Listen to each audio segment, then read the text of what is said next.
Sasyapan ko po ang tatlong baso.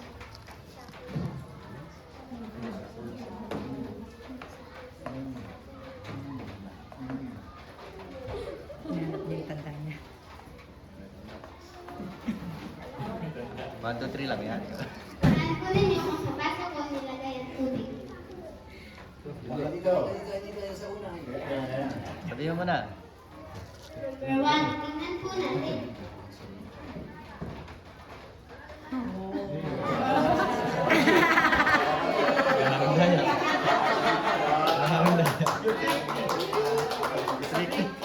Sige. Number 3 po, tingnan po natin.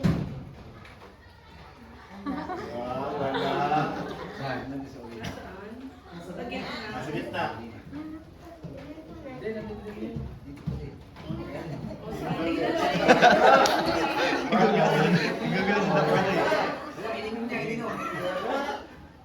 Oh, At punapot ang tubig. Sinom namin.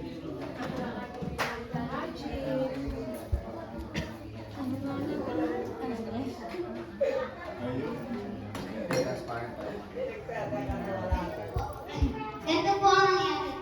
Nilagyan ko po ng tubig ang isang beaker na may laman ng super absorbent polymer.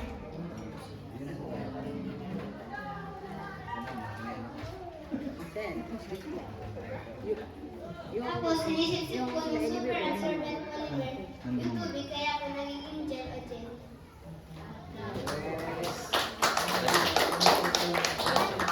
Diretso. Ay, gagano po. Sige. Kaya mo yan. Huwag ka kabahan. Asimat. Wala pong natapon.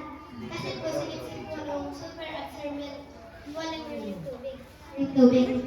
Sa experiment na ito, natututunan natin kung paano gumana ang super absorbent polymer o magic powder. Kapag nilagyan natin ang tubig ng baso na mesa, sumisipsip ito at nagiging parang gel o jelly. Kaya kahit maraming tubig na nanatiling tuyo ang ibabaw, nakikita rin natin na parang magic sponge ng sap na nagbibigay protection at alaga sa tubig.